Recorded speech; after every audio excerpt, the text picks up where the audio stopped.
মধুরবন্দ ওয়াকফ আইনের বিরুদ্ধে মিছিল ও সমাবেশ। শিলচর মধুরবন্দ এলাকায় ওয়াকফ আইনের বিরুদ্ধে উত্তাল প্রতিবাদী মিছিল ও সমাবেশ অনুষ্ঠিত হয়। রবিবার বেরেঙ্গা মধুরবন্দ কনকপুর অঞ্চলের ইসলাম ধর্মাবলম্বী লোকেরা হাতে প্লেকার্ড নিয়ে বিশাল প্রতিবাদী মিছিলে সামিল হতে দেখা যায়। বাদ্রি সেতু থেকে মিছিল বের হয় এবং মধুরবন্দ এলাকায় একটি খালি স্থানে সভার আয়োজন করা হয়।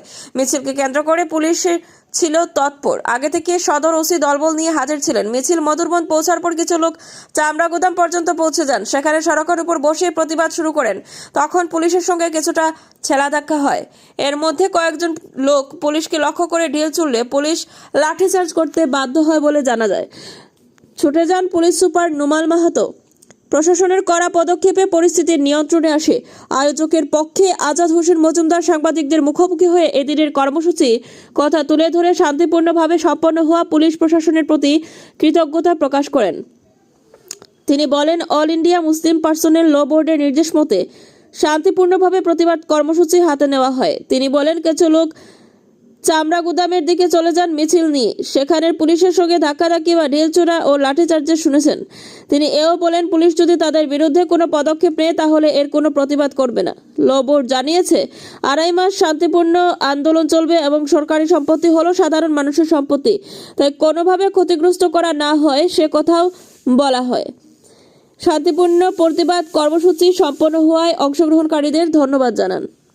এটা প্ৰতিবাদী সমদল ওলাইছিলে বেৰেঙা অঞ্চলৰ পৰা আচাৰ সংহিতা লাগু হৈ আছে, গতিকে তেওঁলোকে কোনো ধৰণৰ অনুমতি নোলোৱাকৈ তেওঁলোকে এটা প্ৰতিবাদ সমদল ওলাইছিলে আৰু গম পোৱাৰ লগে লগে আমি তাত আৰক্ষী বাহিনী তাত আহে, আমি নিজে আহোঁ, আহি তেওঁলোকক আমি ডিছপাৰ্চ কৰি দিওঁ। ডিছপাৰ্চ কৰাৰ সময়তে 2-3টা দল তেওঁলোকৰ কিছুমান দুই এটা উদণ্ড ল'ৰা আগবাঢ়ি আহি পেলাই এটা পৰিৱেশ সৃষ্টি কৰিবৰ কাৰণে তেওঁলোকে চেষ্টা কৰিছিলে। গতিকে আমি এটা মৃদু লাঠিচাৰ্জ কৰি তেওঁলোকক আমি ডিছপাৰ্চ কৰি দিছোঁ আৰু সকলো এতিয়া চব ঘৰা-ঘৰি হৈছে, মানে যিটো পৰিৱেশ আছে সম্পূৰ্ণ শান্তিপূৰ্ণ আছে।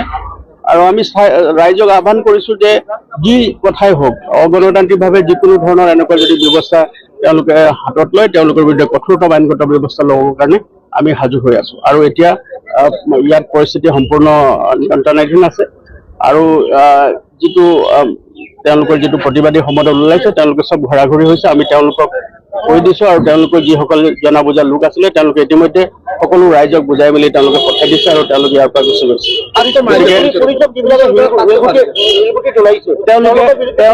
তেওঁলোকে চেষ্টা কৰিছিলে আৰু আৰক্ষী বাহিনীলৈ লক্ষ্য কৰি তেওঁলোকে শিলগুটি দলিয়াবলৈ তেওঁলোকে চেষ্টা কৰিছিলে, কিন্তু লগে লগে আমি সেই সংক্ৰান্তত ইতিমধ্যে আমি মোকৰ্দমা ৰুজু কৰিছোঁ আৰু যিসকল পাৰ্পিটেটৰ্ছ আছে, যিসকলে এনেকুৱা আইন শৃংখলাজনিত পৰিস্থিতি সৃষ্টি কৰিব বিচাৰিছে তেওঁলোকৰ বিৰুদ্ধে কঠোৰতম আইনগত ব্যৱস্থা ল'বৰ কাৰণে আমি তৎপৰ হৈ আছোঁ। নাই, বৰ্তমানলৈকে আমি এতিয়া এই যিটো প্লেচ অফ অকাৰেঞ্চ আছে, যিটো স্থান আছে, আমি তাতে আছোঁ আৰু আমাৰ যিসকল আৰক্ষী বাহিনী আৰু CRPF আৰু আমাৰ কমাণ্ডো ফ'ৰ্চেছ আছে তেওঁলোকো এতিয়া বৰ্তমান ইয়াত আছে আৰু এই অঞ্চলটোত আমি ইতিমধ্যে যাতে কোনো ধৰণৰ আইন শৃংখলাজনিত পৰিস্থিতি নহয় তাৰ কাৰণে আমি চিকিউৰিটি ফ'ৰ্চেছ আমি ডিপ্লয় কৰি দিছোঁ আৰু সমগ্ৰ জিলাখনতে যাতে কোনো ধৰণৰ অপ্ৰীতিকৰ ঘটনা নহয় তাৰ কাৰণে আমি সচেতন হৈ আছোঁ। আৰু বেআইনীভাৱে যিকোনো ধৰণৰ এনেকুৱা যদি তেওঁলোকে প্ৰতিবাদী সমদল বা তেনেকুৱা কাৰ্যসূচী তেওঁলোকে গ্ৰহণ কৰে তেওঁলোকৰ বিৰুদ্ধে কঠোৰতম আইনগত ব্যৱস্থা ল'বৰ কাৰণে আমি তৎপৰ হৈ আছোঁ। ওয়াকফ বিল 2025 যে আইন প্রণয়ন, যেটা অ্যামেন্ডমেন্ট বিল মানে এটার আইনে পরিণত হয়েছে, এটার প্রতিবাদে একটা শান্তিপূর্ণ নতুন চরক পয়েন্ট থেকে আইয়া আমরা ওই পেট্রোল পাম্পের কিনারে একটা খালি জায়গার মধ্যে প্রতিবাদী সভার মাধ্যমে সমাপ্ত হওয়ার কথা আছে। প্রথমে আমরা একটা উদ্যোগ লইছিলাম যে দরগা মসজিদ পর্যন্ত গিয়া মিছিল হইব, কিন্তু এটা হয়েছে কিনা পরে ওসি স্যারে রিকোয়েস্ট মানে তাই একটা অনুরোধ করছেন যাতে শান্তিপ্রিয়ভাবে সুশৃঙ্খল পদ্ধতি হয়। এটাও আমরা ইন্ডিয়ান পার্সোনাল ল বোর্ডের নির্দেশ মানিয়া তারা আগামী 7 জুলাই পর্যন্ত শান্তিপূর্ণ ভারতবর্ষ শান্তিপূর্ণ আন্দোলনের আহ্বান রাখছেন, এটা আমরা সমর্থন করছি। এবং এই পেট্রোল পাম্পের কিনারে একটা খালি জায়গায় প্রতিবাদী সভার হওয়ার কথা এবং এখানে সভা হয়েছেও, সবার থেকে কিছু সংখ্যক যুবক, এখানে হাজার হাজার মানুষ আই গেছেন, এখান থেকে কিছু সংখ্যক যুবক চামড়া গুদাম অব্দি গেছে গিয়া, এটা আমরা এখানে সবার মাধ্যমে সমাপ্তি হয়েছে। কিন্তু আমি এখনো কইলাম ওয়াকফ আইন 2025 যেটা, এটা সম্পূর্ণ অসাংবিধানিক। এটা মুসলিমদের শরীয়তর মানে এফেক্ট করছে।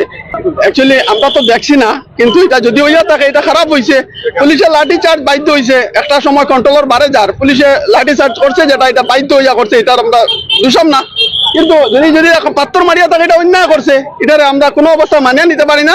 এটা সভ্য সমাজে মানিয়ে নিতে পারে না। ইসলাম এবং গণতন্ত্রপ্রেমী জনসাধারণ যারা ভারতবর্ষের সংবিধান মানে, প্রশাসনটা হলো সরকারি সম্পদ। আমরা আজকে পুলিশ প্রশাসনকে শ্রদ্ধা জানি, সংবিধানকে শ্রদ্ধা করি। যদি এলাকান পুলিশের উপরে কেউ যদি পাত্তর মারিয়া থাকে এটা অন্যায় করছে, এটা অন্যায়ের প্রতিবাদে আমরা গর্জে উঠবো এবং এটা আমরা মানিয়ে নিতে পারবো। এলাকান যদি কেউ আই এভিডেন্স থাকে এলা করছে, তার এগেইনস্টে কোনো অ্যাকশন নিলে আমরা এটা খণ্ডনও করতাম না। আর আমার মনে হয় যদি করে থাকে এটা খারাপ করছে।